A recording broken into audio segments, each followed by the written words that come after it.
G'day and welcome back to Talking Leadership. Today's podcast is going to focus on leadership futures. Now, there's no way known that in one podcast you can record and discuss all of the issues relating to the future of leadership and the issues that raises. This podcast in particular was designed to look at some of the challenges and some of that context and scene setting. And in that regard, I reached out to Kevin Bennet, who is part of the Best Practice Network and is the Queensland and New South Wales regional facilitator of the network, and Bernie Kelly, who is an advisor facilitator and the current chair of the Australian Transformation and Turnaround Association. I hope you enjoyed today's podcast. Over to Bernie. I think we are in an interesting sort of phase with, just the world of communications ramping up, in the world of, out of that 7 or 8 billion of us, that there is actually a lot more engaged, we're able to be empowered, and that, the leadership of that, how do we actually spread the lead, so a lot of old leadership models are moving just in the way that communication is moving. So sort of keeping up with that. And then also when you think about the challenges we've got, the health of the planet, the health and potential of all the social relationships that we have, globally and organisations, and actually releasing a lot of untapped power in that. And then just our own human health. I think there's just so many of those sort of challenges to be working on in the thing. So actually getting that sort of framing, I think, is quite key when you start to look at the,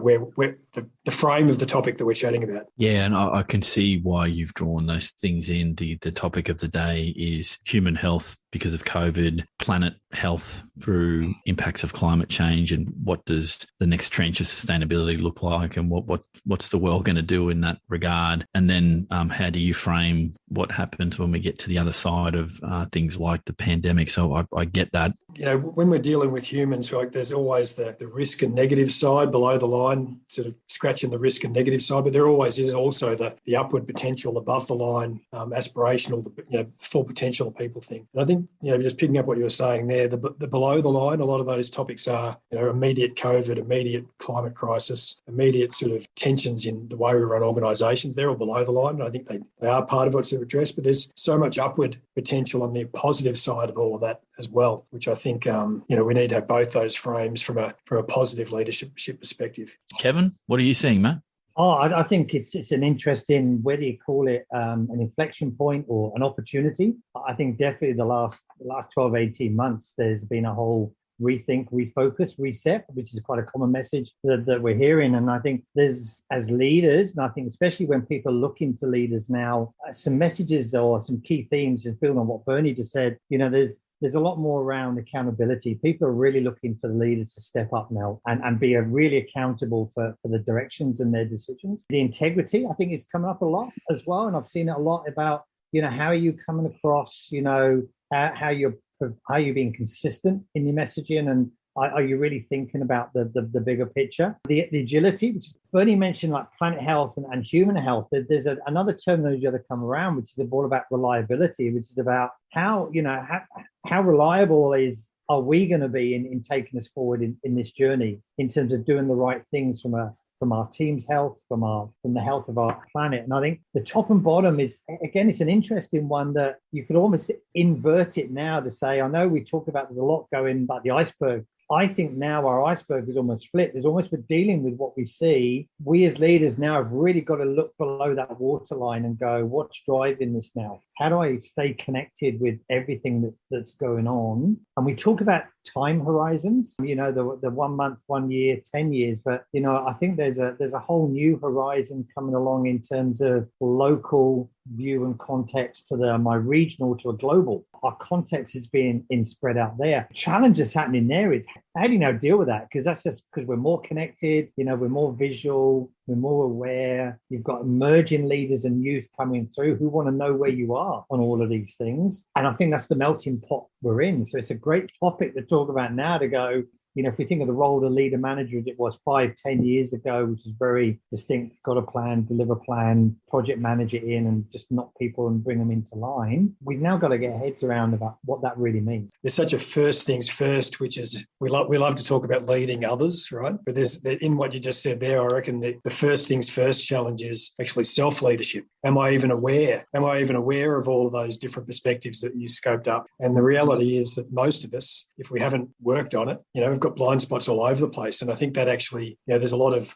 inner work to even be having these sort of conversations. That's why I love to come along to these sort of things, Eric, because, keep chatting with people like you and Kevin, and we just keep expanding and sort of finding new little angles that you go, haven't really thought about that before. And I think that actually is a part of it's probably the first things first in leader development at the moment. Are we actually expanding our perspectives and scratching around, sort of, seeing what we don't know? Yeah, appreciate the feedback, Bernie. One thing that leaps out of the scene setting you and Kevin have come up with, and I find myself, I can't disagree. I mean, there's nuances to how you set a scene, and everyone's going to have an opinion on what that looks like. But one question that keeps coming up in my own mind, and this is, I'm a curious fellow at most times. So my question is, or the theme that I've got in my head, and I don't know how to answer it because I don't know if it's been explored to the degree that I think it should be, and that's a subjective view, obviously, is what are our staff, what are our people want from future fit leaders that I don't think collectively we know very much about what our staff want from their leaders. And that's got to shape in some way or form what the future of leadership looks like in industry sectors. And I think some people pick up on that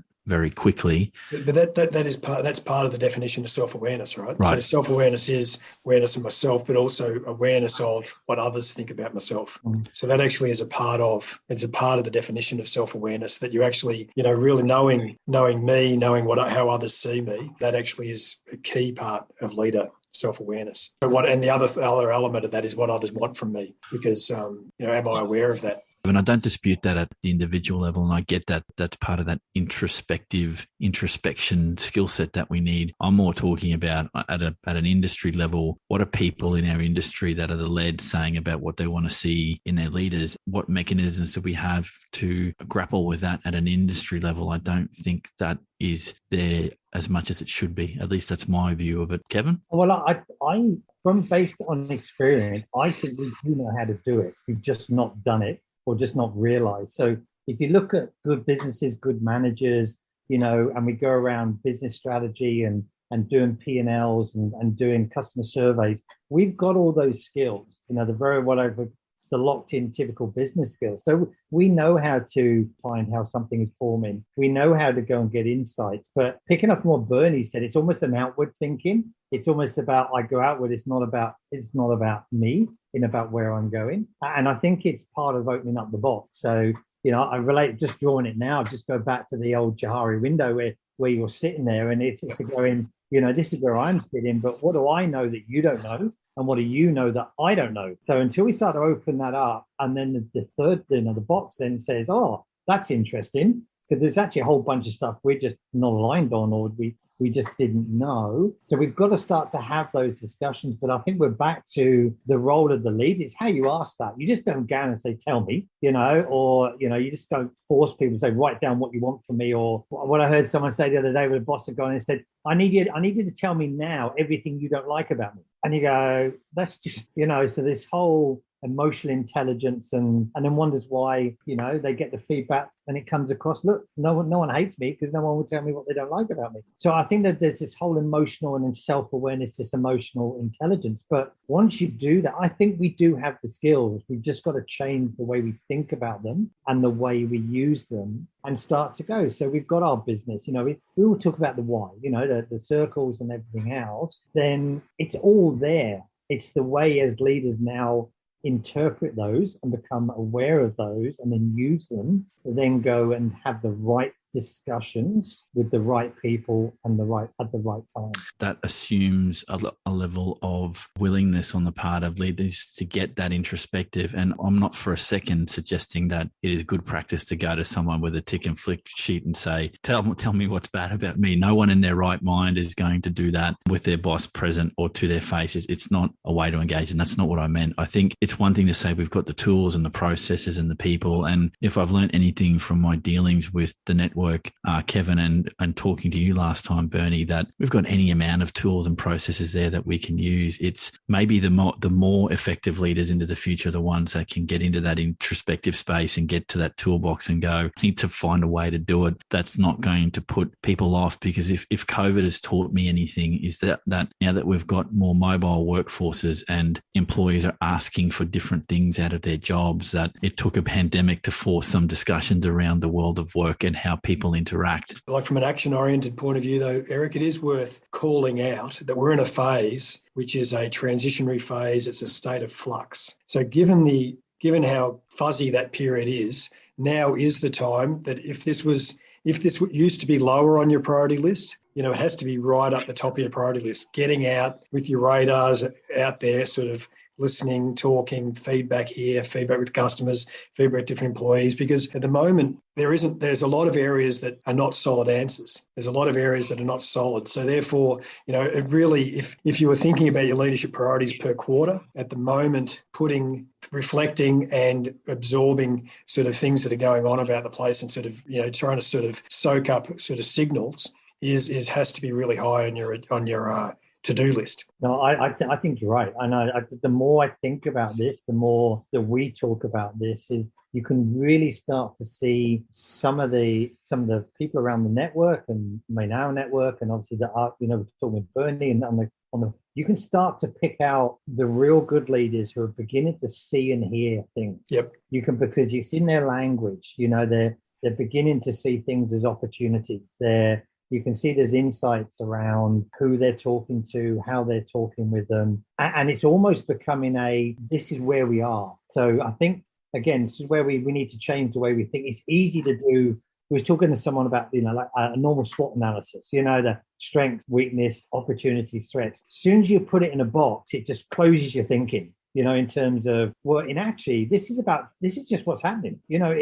And you've got to take that on board as okay, now I know it. What is it telling me? What, is it opening the box so I fully understand it? And I've got to be agile enough to go, do you know what? I'm okay with that one now. It's something I can deal with. That one has just got me. There's nothing else I can do. But which are the ones that I'm dealing with now, or which are the emerging ones, which I think that is, I know, Bernie, you do talk a lot about that. It's very easy about the now, but we have to be what's looking out the front and what's coming our way that really could impact us. We all look a lot smarter if we're reacting to something that's a little bit further ahead.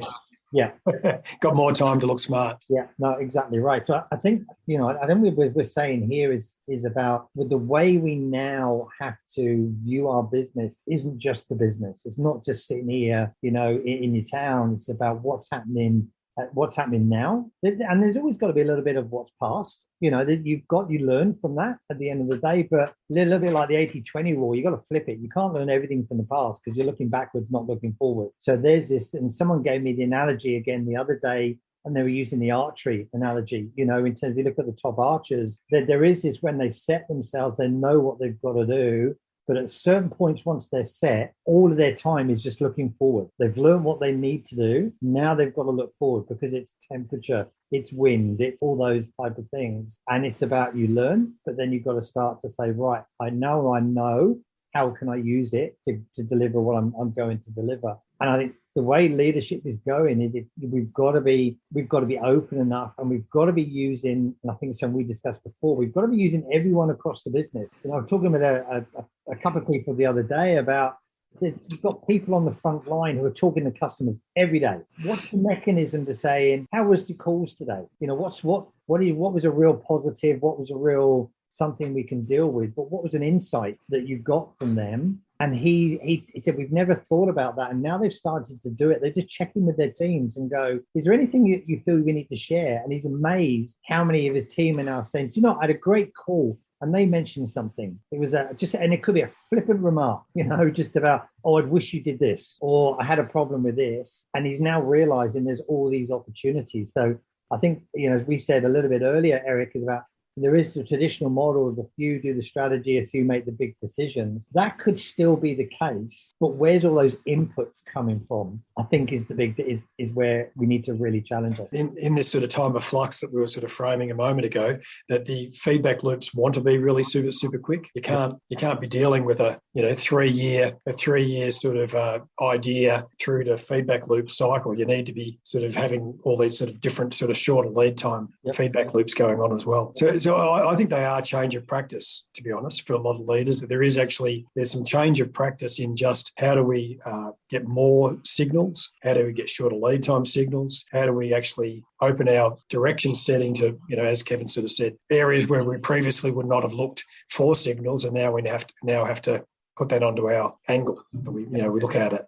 No, I think you're right. I think he came up with Rakil Hajamani when we had him on talking at the time about what was the additional business KPIs almost out the window now, in terms of a lot of them now are just that pure lag, in terms of the way that we run. Is we need to look at what are the key levers, what are the key drivers, and they're almost, you've got to be saying, are we getting insights from our customers and suppliers? And if so, what are they? So if you're not getting insights, that almost becomes a lead indicator that we're not keeping aware, or we're not keeping up to date of what's happening. Now, that's a big challenge, because that's not your hard number, my red or my green or my everything else, but it's part of that awareness that leaders need to have on. And I think I made the heresy of, the balanced scorecard maybe not the way forward anymore. It's a great principle, but what does the new scorecard look like? And what are the the metric conversation is another really important leadership conversation, right? In this period of flux, I think there are actually a lot of leaders I'm talking to at the moment are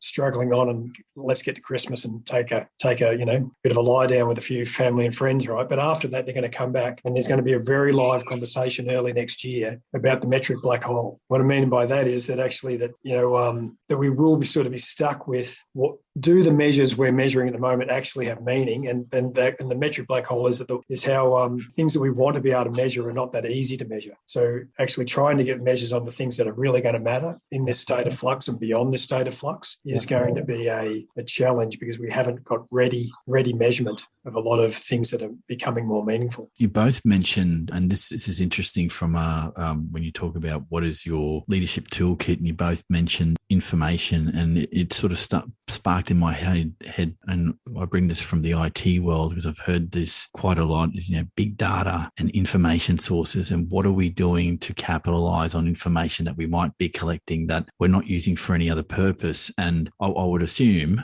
and again, this is an assumption, that if you're collecting data in your business, you're doing it for some output or for some reason. And a lot of organizations do collect good information, and you could go to a lot of expense and a lot of time with your frontline people collecting customer feedback of all different kinds. And over time, that builds quite a significant data set that you could mine to do things. But to get back to what Bernie was saying, you're not going to get quick outcomes from collecting big data. I think finding ways, and this comes to the science and art form that is leadership. How do you get quick feedback loops that allow you to help maybe potentially make decisions or to work in this new world that are reliable? Because quick data sources doesn't mean quality data. And this is always a tension between collecting good, say, for example, qualitative data over time that you can mine and really see some trends in, versus something quick and snappy to help. It's always been there, but it's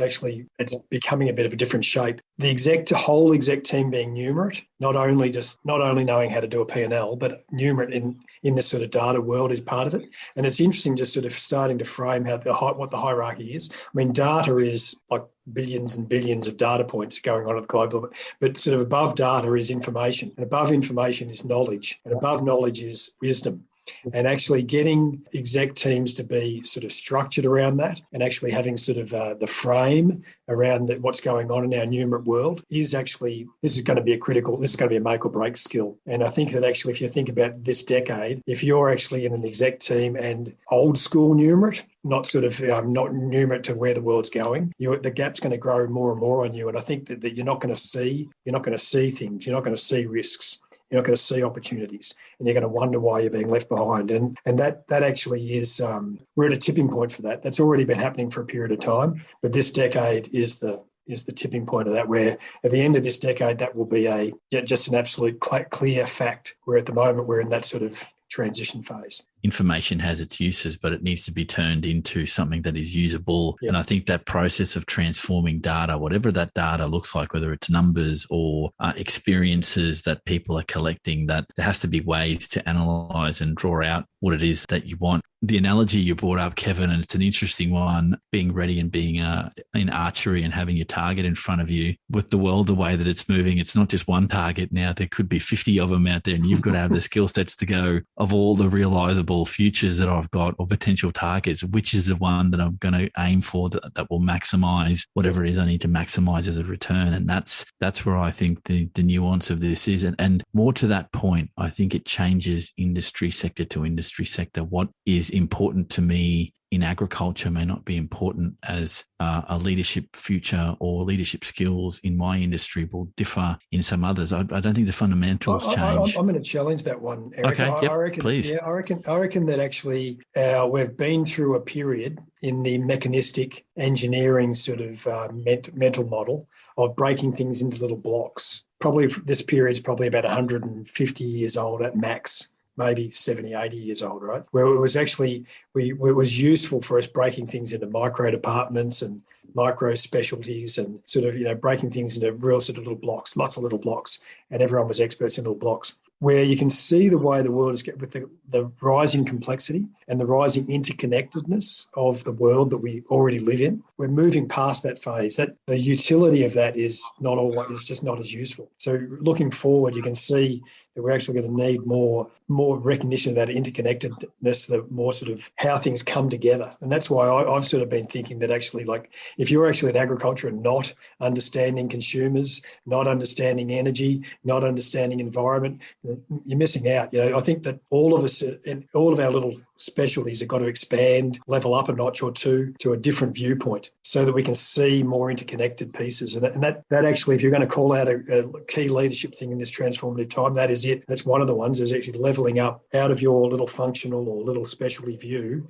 to a more expanded view. Can't say whether I agree or disagree vehemently with that, because you got me. I need to be, like I said, I'm a curious fellow, but I need to think about what's just been thrown at me. And I find myself not disagreeing. What you're talking about is a stepwise change up, and that Yes. There's difficulties with that. There's a language that goes with that. And then this is the unfortunate thing about human beings, what they are. Some people want the business case to change. And if we're not driven to think differently by now, then we're never going to think differently. And I am a firm believer that you're going to have leadership that's effective at different levels, because not everyone is going to transform and step up in the way that you're talking about. I would view what you just said as maybe the nirvana of changing leadership thinking, but you've got to have people willing to change. You've got to have potentially a mindset that says, yeah, maybe we haven't done things right in the past. We've got to do something different. There has to be a willingness to change. I think that's one of the ingredients of this. So I think, Eric, a part of this conversation is about most of us.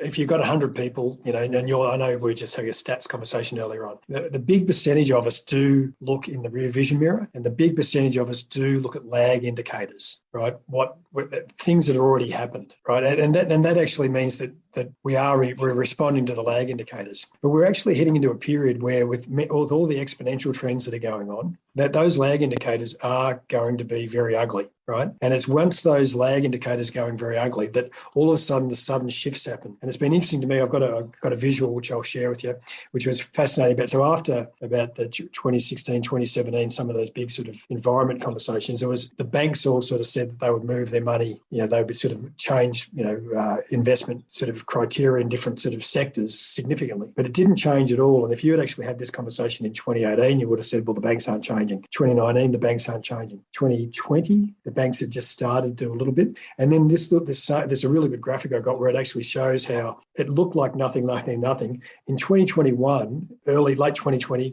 early 2021, nearly like the amount of money that shifted out of investing in fossil fuels from the big banks globally into green looked like it just happened. And so if you've been speaking to industry leaders who are looking at lag indicators only a year before, they would have been going, look, it's not happening. The banks aren't doing it yet. Mm-hmm. Now, those same leaders are wondering how they're going to get in, who are they going to get funded by, because it's not being funded by the top banks anymore. They happen quicker than we normally feel when we're in the middle of the transition phase. I think you're right. And I think there's some interesting points we're pulling out. And I want to just pick up on a couple of things, maybe help with the framing. So, Bernie, you were going with the data, information, knowledge, and I suddenly wrote down, and you went wisdom. Wisdom on top. Yeah, well, the word I had was insight. That's what I've heard before. Just a slight twist about maybe the one the same thing, but what's the insight I'm getting that I can now deal with that? It's about making sure you take something from it that you're then going to use, because hindsight's a wonderful thing. It's almost like the self-fulfilling prophecy. Oh, I knew that was going to happen. Oh, look, the KPIs told me it's going to happen. Therefore, it's just going to keep happening. So I think it's that same thing, that data to information to knowledge, insight to wisdom. I think until you get to that fourth one, it's really no good to anybody.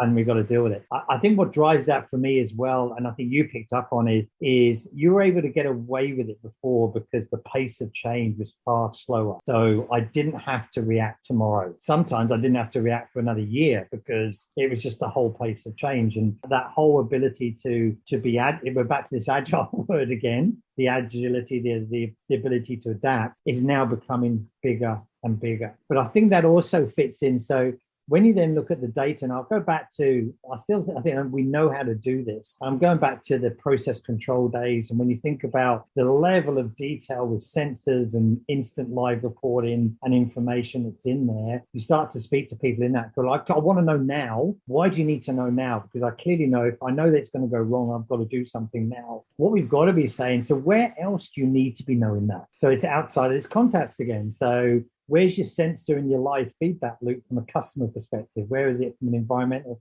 perspective? And I think that's where some of the gap is coming from. I do agree with you, Eric, though, but I think, and again, it's come up a couple of times, we've got to get clearer about what level this information and data and insights is going to go to, and then who's going to use them, because otherwise it all gets pushed up to the top again for this data overload that just blows everybody out the water. There's a lot of good work that people are doing within businesses around processes and around numbers when you go and challenge them, they can tell you exactly why they want to do it. And if they don't do it, they can almost tell you what's going to happen. And it's in a block. It's in a small business block. The future leader has got to open up that block and say, I always need the same coming from my customers, from my suppliers. What's happening out in the marketplace?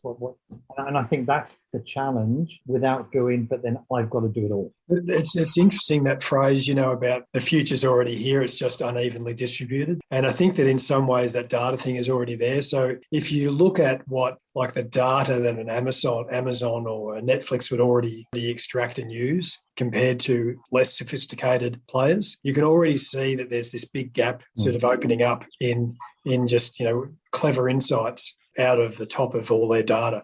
That gap is widening, and also the people at the bottom end of that gap, that they're on a path which is how long till extinction. And I know this is probably a bit pushier than Eric was sort of alluding to before, but the downward trajectory isn't I'll just keep on this path thing. It really should be remeasured as how long do I think I can continue this activity until this activity is extinct. And that actually really reframes with a different urgency that the do nothing path. Yeah, I think there's a word that's come out, the reliability. So we talk about reliability of process of plant and equipment. It's about how long can I leave things for before I know there's going to be an issue or there's going to be a problem. And I think it's a real interest in terms of, and it is about, we have to be adapt and agile for our sectors and different businesses and different time periods. We can't then use that as the blinkers to say, well, I only deal with today, or I only deal with this particular market, because you've got to have your ears, eyes and visuals open. The good thing is there's so much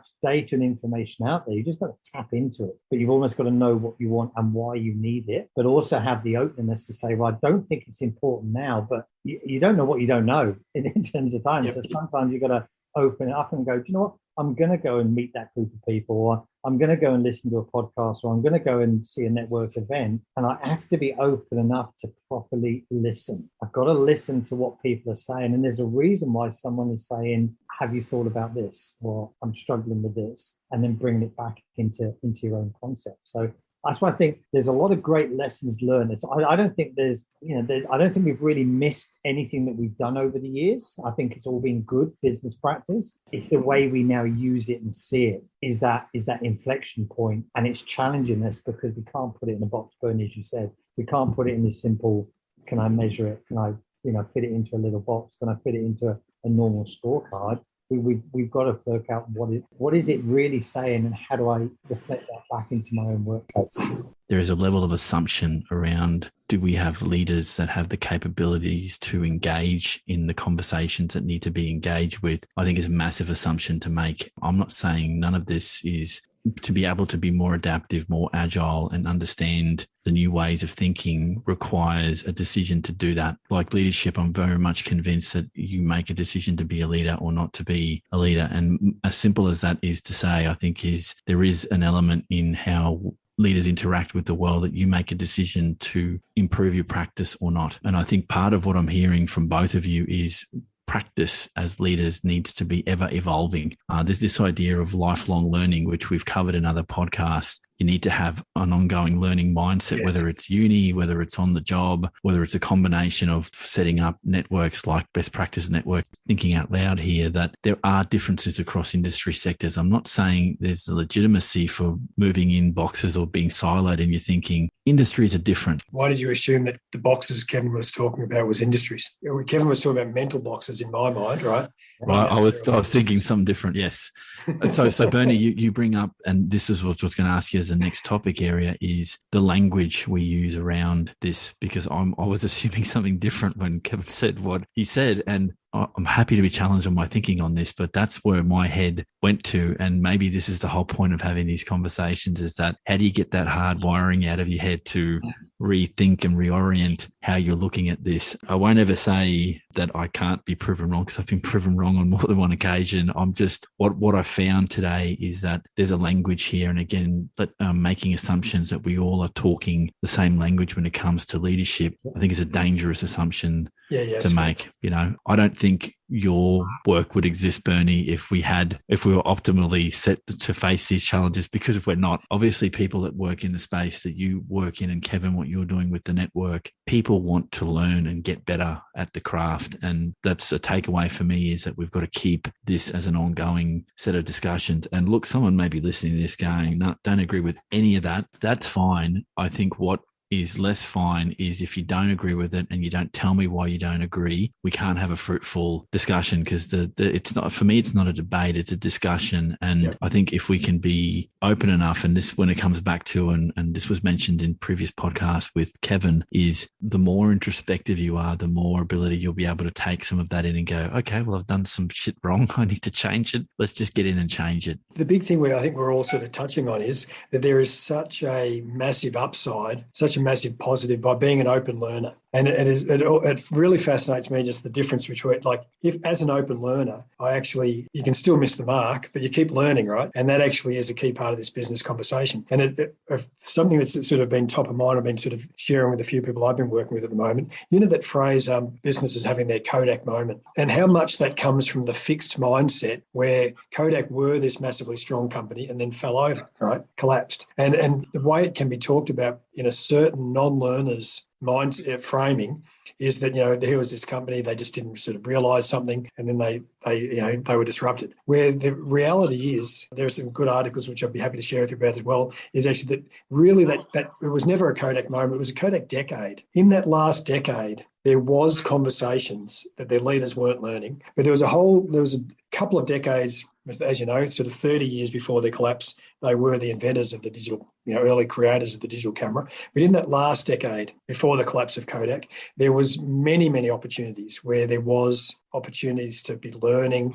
and changing. And they didn't take those for that 10 years. And so it's really that Kodak moment was really a Kodak decade. And I think that actually, for me, that's actually the reason why I'm calling that out here is I think that actually as we head into this new decade, you can feel like you're behind, and you can sort of go, oh my God, there's a lot of things going on. But the learners will actually somehow navigate through, right? They're going to navigate through, where the non-learners are going to go, oh my God, we're the 2020 version of Kodak. Yeah, I've just written a couple of things down and it just reminded me, but I think language is so important. And I keep thinking, we've run this a couple of times now and we've all mentioned it, we've all talked about learning, all right? We've all talked about learning and positive but we still hear the language, fail fast, learn, and I think we've got to change the language. It is about learning what works and what does not work, and therefore what can I do differently. If we've still got that negative, but if I get it wrong, I'm going to be seen to fail, then that doesn't help the way that people are thinking. So it is about the learning. Now, I'd rather be learning on something that's out there that I can impact than learning on stuff that's already gone wrong. So yesterday's mistake. Otherwise, you just because we're under time pressure to make it. But I think there's also the mindset. We keep coming back to this mindset here is about, when we talk about Kodak or everything else, and I've heard it, I may have mentioned it a couple of times, there's always we've got to take time out and go, well, but what if? So what if we didn't have to have this? Or so someone would go, I'm thinking of doing this, and get into that forward mindset. And I just seen a couple of things come up, which have been shared to me on LinkedIn, I think it is, and a couple of others where, have you seen some of these images from like cartoons that were drawn 30, 40 years ago, and they've got people sitting having a cup of coffee or tea on the side, but they're looking into these little devices with people like little videos. And can you just imagine what people would have been thinking 30, that'll never happen. That's so unrealistic. I mean, I've written down, some of the stuff, and I know there's some, you've seen some of that, stuff that's come out of Star Trek, even The Simpsons. Yeah. And you go, someone must have been sitting there going, but what if? So what if we could travel at this? What if I did have a little buzzer on my chest that I just tapped and I could talk? What happens if we had X around? And I think this is that sort of emerging mindset to go, okay, the what if may still mean to us we don't do anything because the what if, but at least it's got me into that thinking mode, and it's got me to go, I've got to consider this. So what if I am impacted and I can't my supply chain lets me down? How many supply chains, if you've gone and did a supply chain survey 2-3 years ago, how reliable is your supply chain? How robust is your supply chain? Do you have good quality supplies? There's a lot of people that have gone tick, tick, tick. I'm okay. Did we actually ask, but what if that supply chain broke? What would I do? What if my people could not get into work? What if? So I think we're back to this leadership thing is really about opening up those conversations. So language is important, opening up the foresight and having a look. But again, I'm going back to that, whether you talk it insights or wisdom, Bernie, we've got to use that, turn it into knowledge, which then gives us something. We can still look at it and go, do you know what? I'm still on the right path, but at least I've considered it. And then how we get that through the business. The interesting point there, Kevin, can't disagree with any of that. I guess for me is there's a difference between a possible future and a realisable future. I think they're two different things in my mind, that you can have any amount of planning, any amount of sitting down and thinking about, well, there could be 100 possible futures, but which are the ones that are realisable? And that's how I look at that. I mean, how you tease out what is best and optimal for you, I don't know. And that comes down to how you what is your process for decision making? My experience in that, Eric, sort of leading teams through that process many, many times, is that actually what I think is realisable early in this sort of work is very small, right? And then you do more of this work and you build up a bit more momentum and you have a regroup with your leadership team. And what you think is realisable is a bit bigger. And then you do a bit more learning, a bit more work. So I think that it's not a healthy, useful message to teams and leaders to sort of lock in what I think today is realisable is all that is realisable, because the experience is that if you get into this work, start learning, start networking with more people with different ideas, start actually practicing things, that what is realisable becomes a bigger sort of scale. What I'm saying is I'm not for a minute suggesting that once you've identified, let's say there were 3 realisable futures, that there's still not work to determine which of those 3 is actually doable. Like what you're talking about is that next level of analysis. I'm not saying that that's not important. I'm trying to be as macro as I can. And I think every day people are having to make those decisions about what resources can we allocate to something to get to the next level. And you're always in some ways constricted by what you can actually do because you don't have unlimited resources. If we did, wouldn't be having the debate because you could do much of anything you want and there would be no consequence for doing it. Because I don't think we can get away from we have scarce resources to do certain things and we can't do everything we want to do. It's not, I don't think that's possible. We've got to it's not us that has to do it either. So it's not us as a leadership team. They've got to sit there and do it. You know, there's some fantastic youth entrepreneurs, innovators out there that are bouncing around some fantastic ideas, but we're not tapping into them. We've got to be saying, why are you working on that? You know, why do you think there's something there? And come and talk to us. Now, again, a lot of good people used to do that with their customers and suppliers. Bring them into the supply chain. What are you working? What are we working on? And how can we get better outcome together? We've got because of this connectivity, because of youth, but it doesn't have to be youth. We've got, some very clever, mature people who are doing some good stuff. We're just not tapping into them. We've just done an event, a robotics hub in Brisbane, and people walking out there going, I just didn't realize you could do that. Okay, maybe you should come and visit me so that we can start to think that. And it's put them in the environment. So we're back to this point again, the business or the leadership group don't have to do everything. This is a really good call, Kevin. So earlier this year, I was meeting with a guy who his whole job was matchmaking, corporate people talking about stuff that could not be solved with a startup somewhere that wasn't just a concept startup, but a startup somewhere that was doing stuff. So like a $10 million minimum sort of level company. So it wasn't at scale, but it was happening somewhere in the world. So corporate A would say, this is impossible and I'm stuck forever. And he would actually do this sort of global search, find a company and bring these people in and say, these guys here. It was fascinating just challenging that because, corporate A, they'd convince themselves it's totally impossible. Here's a fledgling business over there. And really the resources that were needed to matchmake were sort of, the little startup was already done all the hard yards, all the thinking, all the innovation development, the stuff that the big corporate thought they couldn't do had already been done. So I think we're in an interesting world, and that's part of that where I think networking and thinking outside your box, you just don't know what you don't know. That is a massive part, of this whole conversation. One of the best areas I'm seeing this at the minute is around the sustainability and the closed loop. How can I use the resources? You've got some great innovators who are trying to come up with products and processes because they've got this real sustainability, planet reliability focus. They're saying, well, I know there's all these waste streams out there. What can I do with it? They're coming up with road services, with false limbs, with new products and everything else. But they're being held back at the minute because people aren't connecting with them and saying, oh, so that means you can use what I think is waste and rubbish, you can turn into a value. I've never even thought about it. You've got entrepreneurs and innovators who are really struggling because they're chasing a bag of plastic scrap from somewhere, but we've just not had the connection that says, I've got 2 tons of it every week.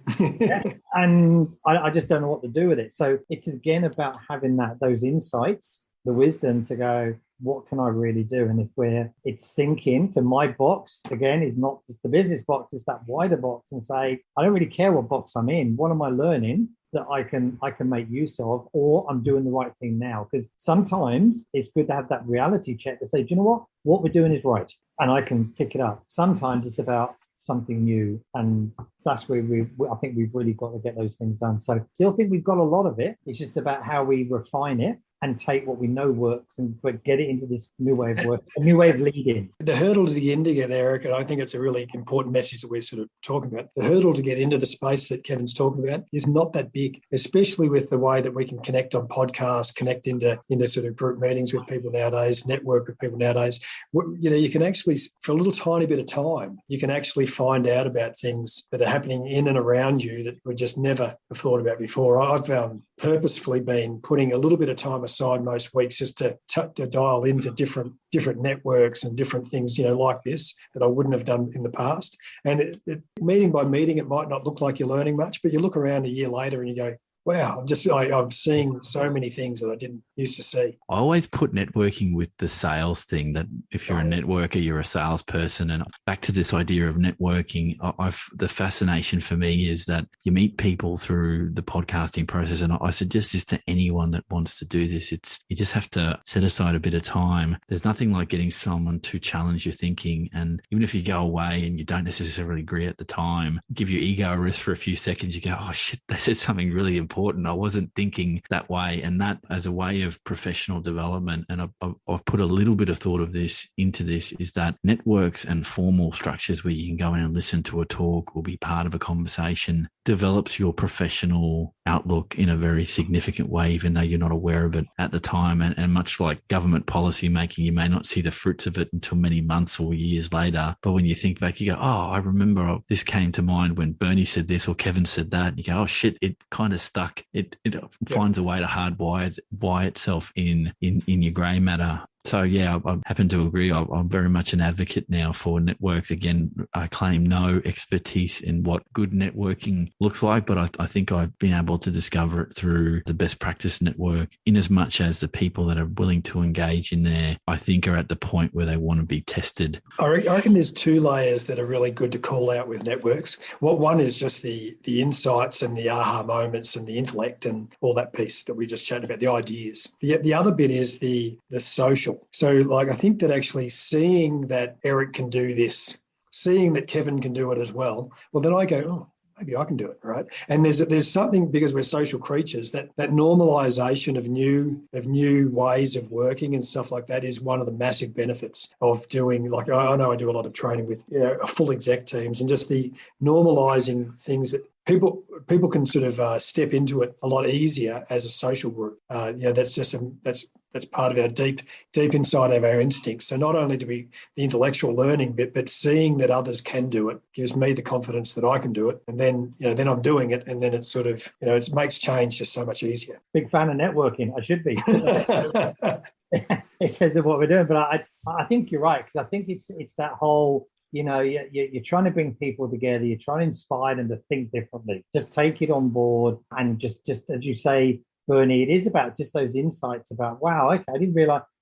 I mean, even for me, it's just, well, I just didn't realize how you did that, because I've got this perception in my mind of, I thought that's how it happened, and even just how people got to their point in the journey, and why is that there when someone says, oh, that's there because of X, Y, Z, and you go, well, I didn't even think about that. That seems so obvious. I just didn't even think about that. But it is about that peer-to-peer, is about, we want to learn from people. There's that referral, there's that trust element to it. And we don't really want to be lectured to, we don't really want to be sold to, Eric, that type of thing, because we're not listening then. We're not listening, taker. But I always say to my groups, there is the so what factor, or what are your insights? Otherwise, it's a training, we've all done them, training course, we have a good week, or have a good couple of days, we have a nice file, we have a nice certificate, and we fed well and had a few drinks and everything. But what happens? It just goes on back on the shelf, and there's no the so what. So we've got to get into that data, information, knowledge, wisdom, insight type process, and we've got to be the future leaders. Got to say, what am I seeing? What am I hearing? What am I feeling here? What can I now use to make everything a better place and more sustainable and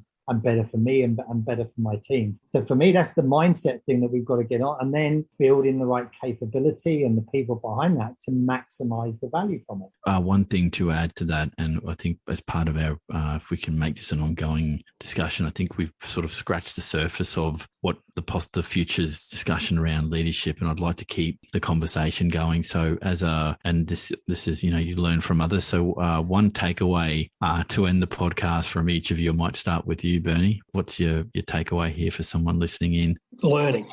I think that's probably when I reflect on the conversation we've had today, it's been a long-held belief, long-held sort of principle of actually leadership and learning are almost like a symbiotic relationship. And I think that particularly in this period of real flux that we're in, that if learning has gone down your priority ladder, bringing it back to the top of your priority ladder is a must heading into 2022. Kevin?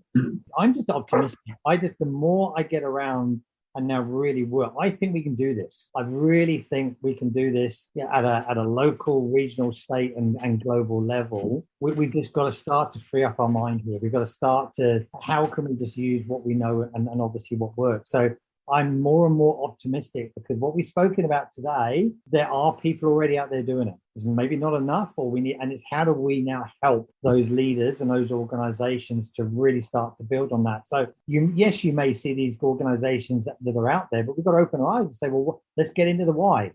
Why did they do it? What are they doing?